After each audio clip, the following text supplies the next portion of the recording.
Imaginez un lion affamé et assoiffé traversant la savane à la recherche d'une proie.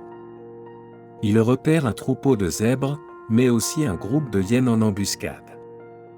Le lion est confronté à deux alternatives: poursuivre les zèbres en risquant une confrontation avec les hyènes ou les éviter pour chercher une autre opportunité. Ce dilemme représente une situation commune dans la vie de chacun, où il faut décider comment gérer des individus nuisibles. Certaines personnes peuvent sembler amicales mais se révéler ennemies, d'autres peuvent sembler hostiles mais se révéler amicales. Enfin, certaines sont simplement insignifiantes. Marc Aurèle, non seulement philosophe mais aussi empereur romain, a affronté de nombreux défis et ennemis dans sa vie. Dans son livre « Méditation », il a consigné ses pensées et réflexions personnelles sur la pratique du stoïcisme, une philosophie qui enseigne comment être rationnel, vertueux et résilient face à l'adversité. Il partage des enseignements sur comment identifier et éviter ce type d'individus pouvant compromettre notre bonheur, tranquillité et vertu.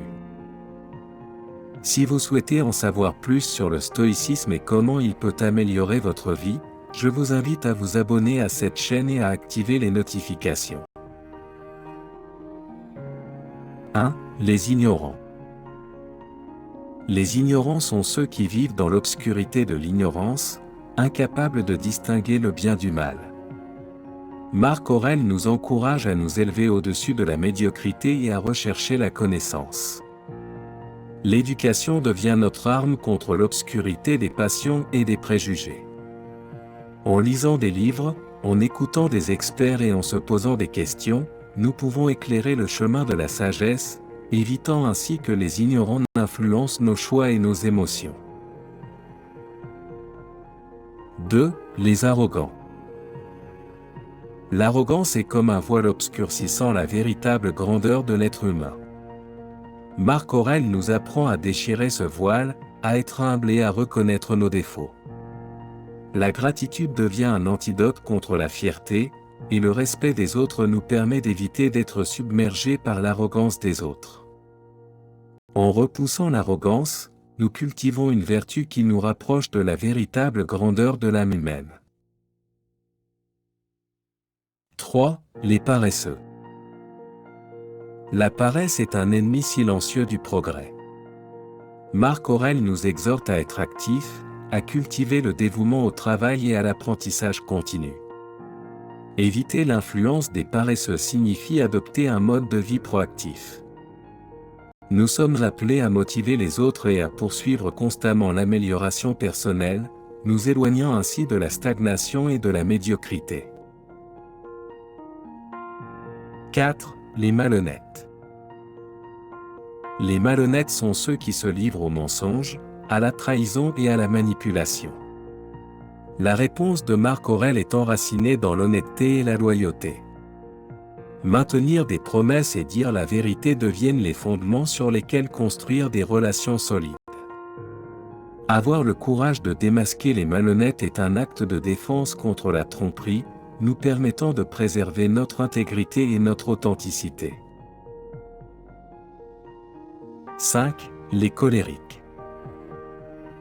Les flammes de la colère peuvent brûler la paix et la sérénité. Marc Aurèle nous invite à tempérer le feu intérieur, à maintenir le calme face aux tempêtes émotionnelles. Être patient et tolérant envers les personnes colériques nous protège des conflits inutiles. La capacité de calmer plutôt que de provoquer devient une forteresse contre la colère, nous permettant de naviguer dans les relations avec sagesse. 6. Les négatifs. Le négativisme peut être un poison qui corrompt notre perspective de la vie. Marc Aurèle nous guide vers une mentalité positive et constructive. La gratitude devient notre bouclier contre la plainte, tandis que la positivité éclaire le chemin à travers les ombres des critiques. Choisir d'être encourageant et optimiste nous préserve de la toxicité de l'attitude négative, nous permettant de vivre avec joie et satisfaction. 7. Les toxiques. Les personnes toxiques incarnent une combinaison de tous les vices précédents. Marc Aurèle nous invite à être leur opposé, à embrasser la sagesse, l'honnêteté et la positivité. Éliminer les personnes toxiques de notre vie est un acte d'auto-préservation. Nous choisissons de ne pas permettre à de telles influences néfastes d'entacher notre bonheur et notre bien-être, et nous nous engageons à cultiver un environnement propice à la croissance et au bien-être. Merci d'avoir regardé cette vidéo. Partagez votre expérience dans les commentaires si vous avez rencontré des personnes similaires dans votre vie.